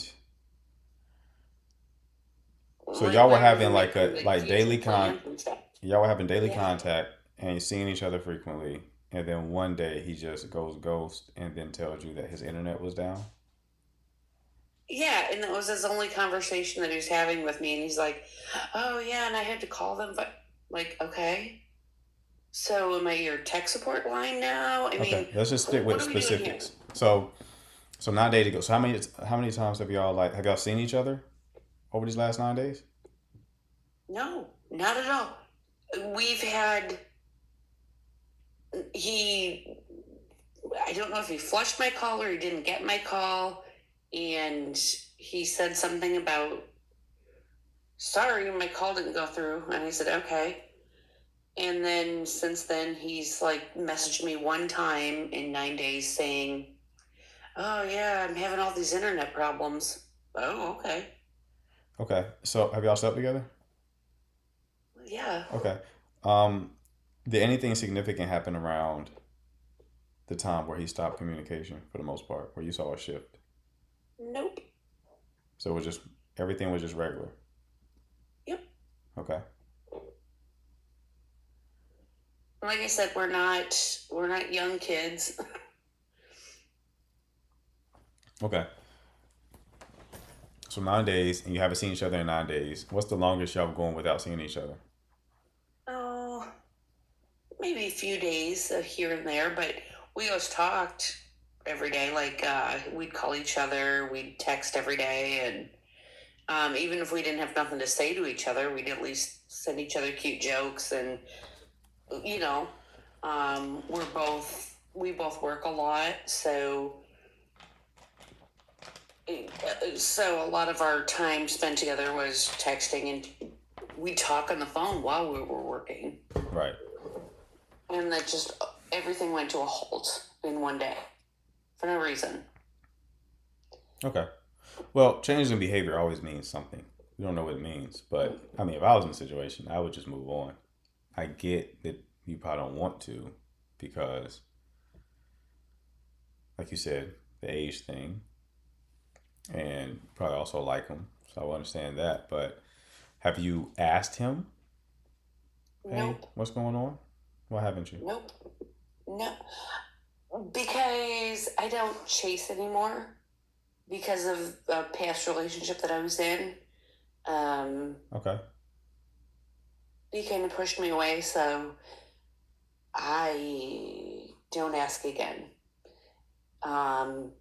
Well, you're So, going from one extreme to the other, right? So let's say you did learn from that experience where like you were chasing and you're like, I'm not going to chase anymore. Okay, a person who's really integrated that would just leave this situation. They wouldn't come on this live start asking about it because you're asking about it because you're actively thinking about it. So you're probably waiting for him to test you. Nah, ask him the question. Like, hey, notice you've been distant lately. Is anything going on? Let's see what he says. okay. See what he says. That's not chasing. That's again trying to get clarity. And then you see how he responds. If it takes days, or if he downplays it, or if he gives you an excuse that sounds like an excuse, because he's already kind of done that with the whole my internet's wonky. Like, what kind of phone does he have? I don't know. He apparently has enough phone service to be messaging me and shit like that, but I just thought it was really weird that he just ghosted, but then just decides to tell me stupid stuff in the middle of the week for no reason. It's like I just kind of want to know if I should approach it or just say and move on. It's weird for me. I would just move on, to be honest with you. Okay. But you can also ask the question. If you feel like moving on, you're going to still be in this head, like, I wonder what happened, then just ask the question. It don't cost nothing to ask the question. There's no downside to asking the question. And how do you approach that? Do you wait till he asks another dumbass question about, oh, should I do this or that? Or just straight up just text and say, hey, You're overthinking it. You can ask it right now while you're talking to me. okay, and give me a good verbiage for that, because I'd love to hear it. You don't need to have good verbiage. Just ask the question. You're overthinking that too. Like that doesn't matter. Just like, hey, seem like you've been kind of distant. Is there anything going on? That's it. And then just see what he says. Okay. Okay? Okay. Well, thank you for your time. I appreciate you. No problem, dear. You have a good one. You too. Thank you. All right. People going through it. People going through it. She's your vibe? What does that mean? Shorty was pissed though. Shorty was pissed. I've had clients like that where I'm not saying she's this way because I didn't ask her enough questions. But you kind of get the vibe they're conflict avoidant. So they don't she don't vocalize the issue. But then when you're like that, that shit leaks out. It leaks out in like petty ways. I was talking to a client who's very conflict avoidant. She was very fixated on keeping the peace, but she would be very petty in the connection, very petty. And I'm like, well, you're still not getting peace because like internally you're pissed off, so there's no peace. She was pissed waiting in the queue too. Yeah, I almost said something because I seen her. He's talking about all right next. Yeah, no, I don't like people acting like this day show. I take a week off on this motherfucker. Like, I'll do what I want here. I don't care if you're waiting in the queue. You gonna wait till I bring your ass up. That's what's gonna be. The man is showing how he feels on need to discuss. Okay. You're suggesting she asks if she doesn't have unresolved emotions, right? Yeah. Yeah. So, Anita, if you are that way, I would say to lean a bit more into a willingness to have conflict. I mean, when I say conflict, I don't mean fussing or having big arguments. I mean, just a willingness to have a tough conversation, a willingness to have boundaries and speak up for yourself. Because if not, you're going to do shit like slamming cabinets and then taking like little slight shots at people because you resent them so much.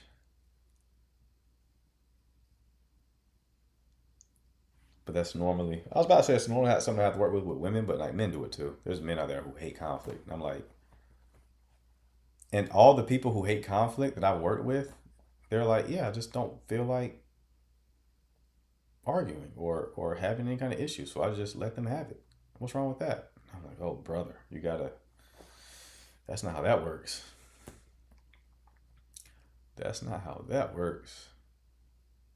And then you have people who fully embrace conflict and they can't wait for that shit. They start smiling when some shit happen they don't like. I'm like, let's get to it. Let's get to it.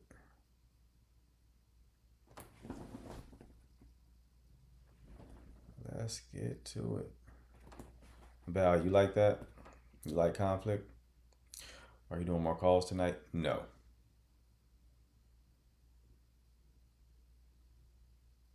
I'll drive myself crazy if I don't bring it up. Right.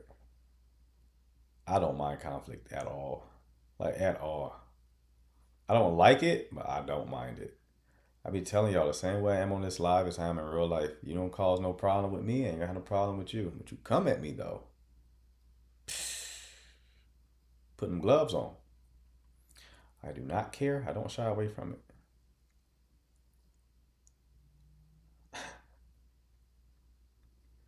It's not shy away. I don't mind it. So one more. If we have one more, we don't have one more. There's no one in the queue. Leah was in the queue, but every time I hit her name, it just, Molly, you just joined. Relax. I'm down for conflict. I hate when they're conflict avoidant.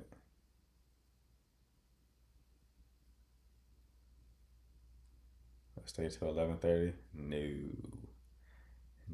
No. We might stay late in Dallas. I think Hannah and Kiana said they're gonna do a sleeping stream. So all the girl mods, they're gonna be one room. They're just gonna set the phone up and then stream while they sleep. So if y'all like that kind of stuff, y'all can watch, I guess.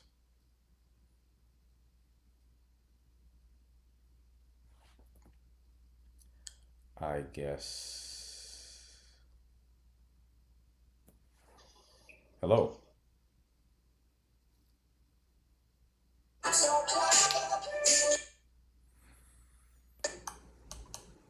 Hello? Hello, can you hear me? I can. How are you? Good, how are you? Good. I'm good. What can I do for you? So, I have a few questions. Sure. I'm in like a newly relationship with my boyfriend.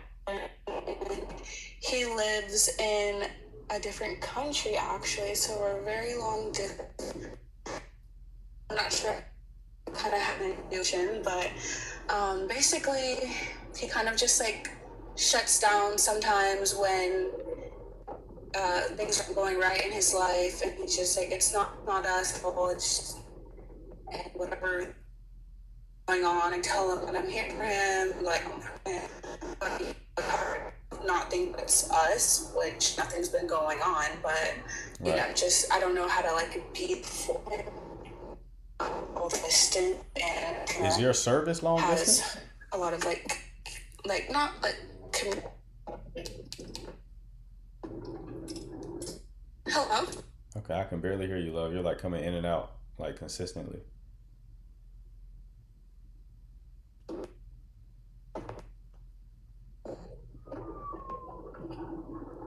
Are you able to hear me now?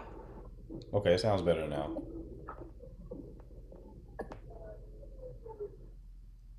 It's better now. I think. Not all the way. Is it better now? Okay, I think so. So you say you're in a long distance It's relationship. a little bit like scratchy. Yeah, a little bit. Let's try to rock with it. So you say Correct. you're in Yes, a long. and my boyfriend. And Okay. how did y'all meet? We met through a mutual friend, and I met him in person before, and then he just went back to his country. But I'm going to be seeing him soon, and, you know, we're together. So, yeah, that's kind of how it's been. So you But I when think you that say he you just has... when you say you met him before, was it romantic or where was it just like you just met a person?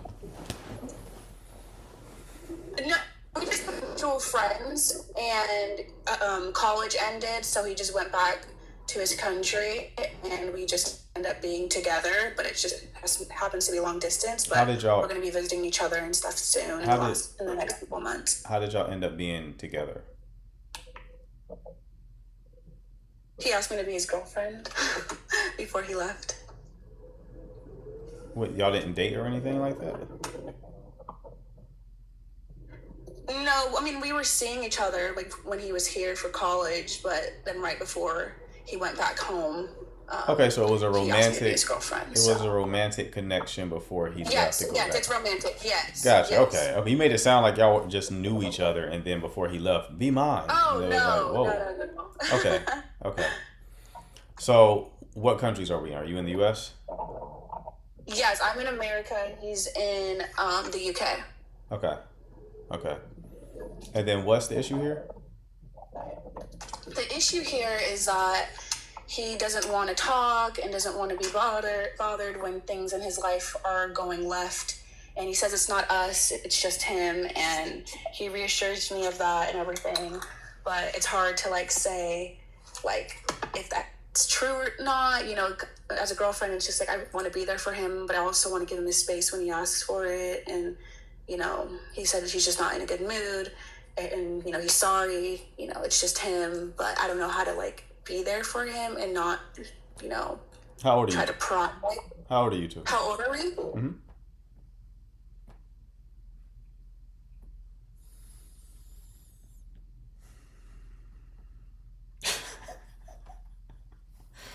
No, Dub, you hilarious for that one.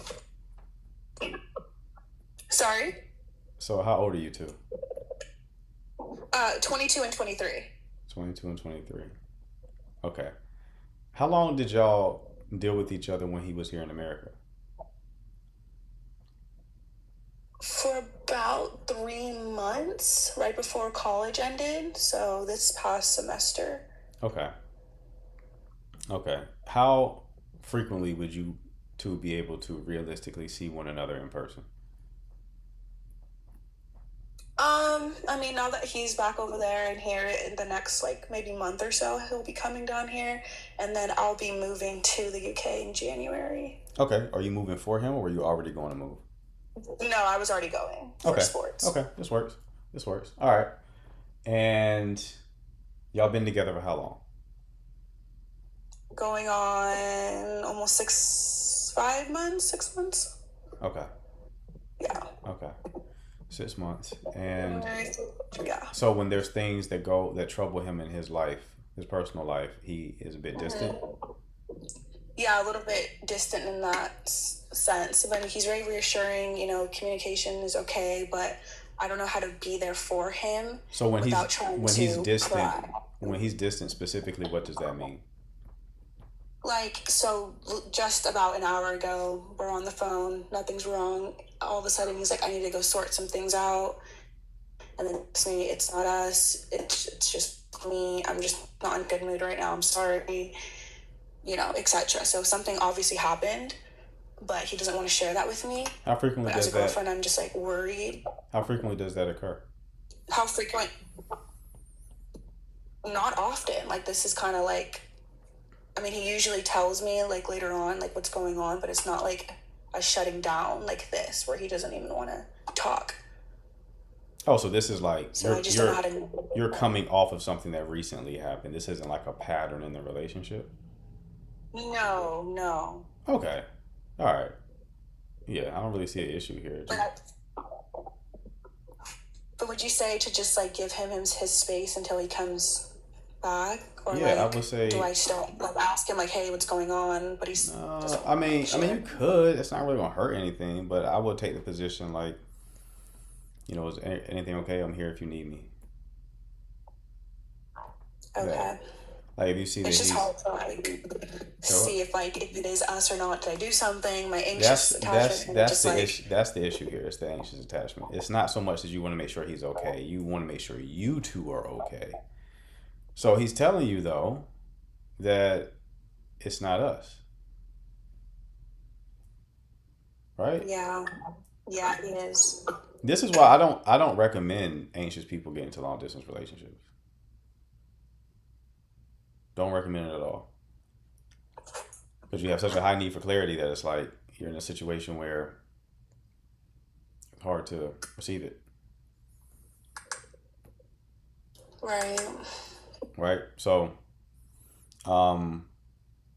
you have to, when you're anxious like that, and in a situation like that, and like this where he is communicating, it's not like he may not be communicating specifically what's going on with him personally, but it's not like he's not communicating to you. So another person would be in a situation where they have personal problems and they just disappear on you. That's something you can't be with. But he's telling you like, yo, I got something to handle. It ain't about us. But I'll be back. That you can work with that. In that type of situation, you got to make peace with ambiguity a bit.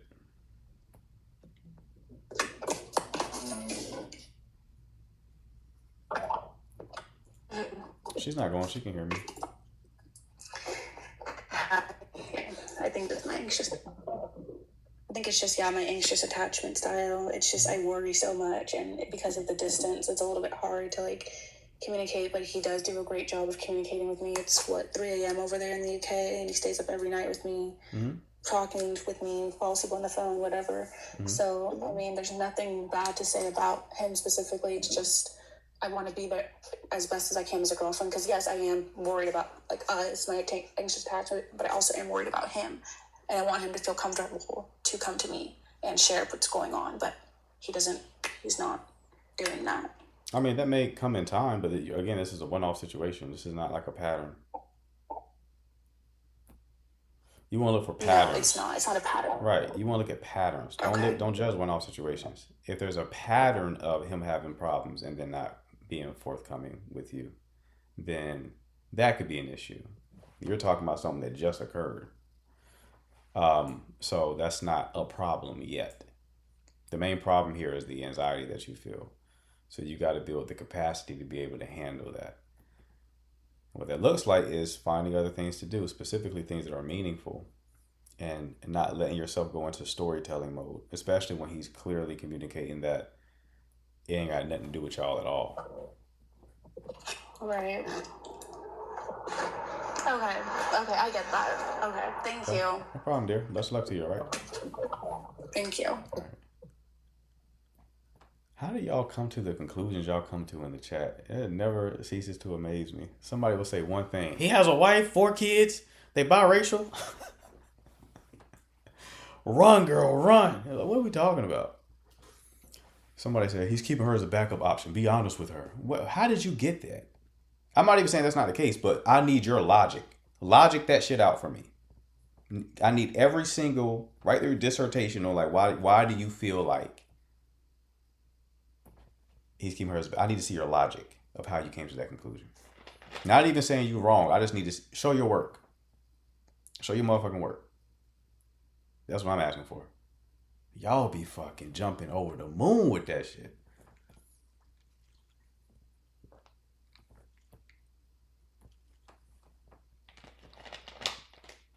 Jumping over the moon, bro. I'm like, Jesus Christ. Can I ask the fucking question first? They be introducing themselves. He's cheating, girl, run. A woman who wasn't being cheated on wouldn't introduce herself like that. She'll be more pleasant, upbeat. You sound downtrodden and broken. He's cheating on you, I can promise you. Whoa, chill out. Chill out. That's the thing. People have they just project their experiences on the people.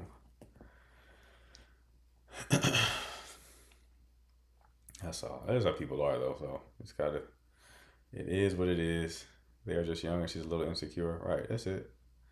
Like they just had this conversation like tonight and then she called into this live.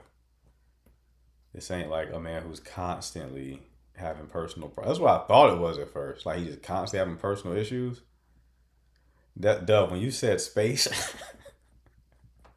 I think y'all saw Dove's comment when she said, buddy asked for space. She said, space? How much more space do you need? You're in the UK. You sipping tea right now. And eating beans. You putting beans in the tea. How much more space do you need? There's so much space.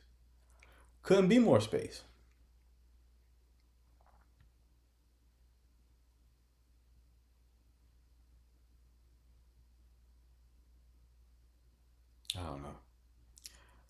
I don't know.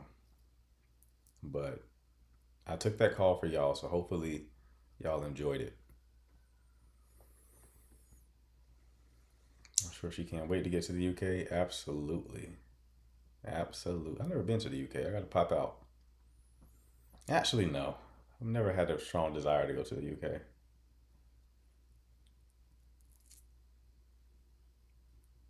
What happened to the longest call ever? Yeah, Nadia, I know that you're like pro over there. UK food is buns. Nadia said there's good food over there. It's just people go to, I guess, what is it, Nadia? The popular parts? What I think she was getting at is like you can still find good food over there. It's just people don't know where to go. I wouldn't know though.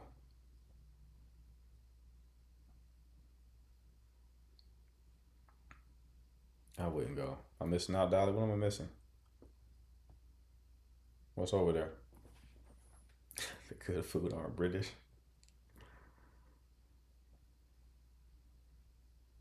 They have great Asian food, really. Interesting. I wouldn't have guessed that.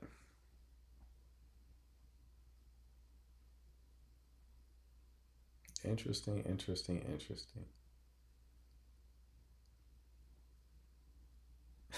Because the Asians cooking. How'd you capitalize the Asians like that? That's how y'all funny.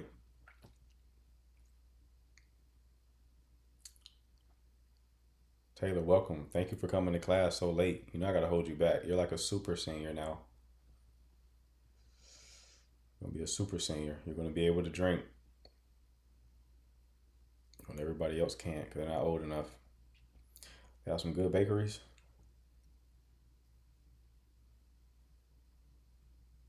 Okay. Exactly. They have good foreigner food that you can find anywhere else.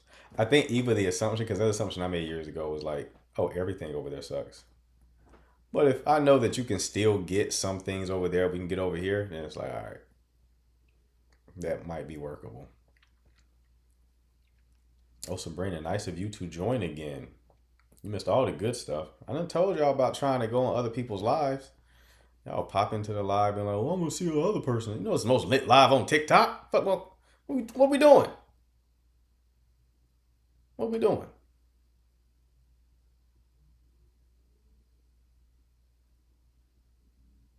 You was posting your leg day. I think you were cheating. That's what I think. I'm very hurt right now. Very hurt.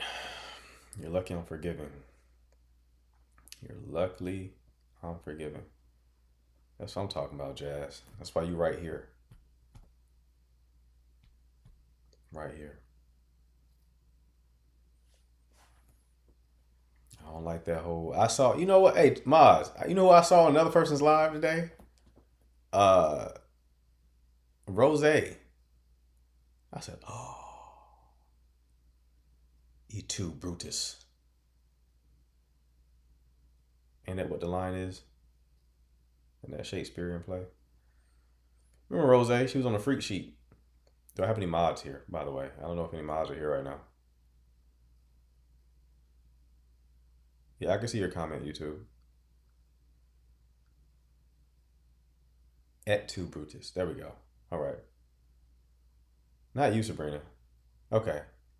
Rose was the one always saying freak shit in the chat. We put her on the freak sheet. She was on somebody's live. What's his name? Meryl's Man Cave. It's one of them lives where they just like fucking flip a coin on what they're going to talk about today. Should women wear more than 3-inch high heels? This goofy shit. You know how them lives be. Should men who work part-time jobs date? I hate those lives. Oh my fucking God. Shit like low IQ shit. They'd be very thoughtful about it too. Well, I think when they have a part-time job, blah, blah, blah, blah, blah, they shouldn't date because, blah, blah, blah. I'm like, all right, what are we doing? What are we doing? Remember I told y'all about like weird DMs? I don't know if I like made it, manifested this. I got the weirdest DM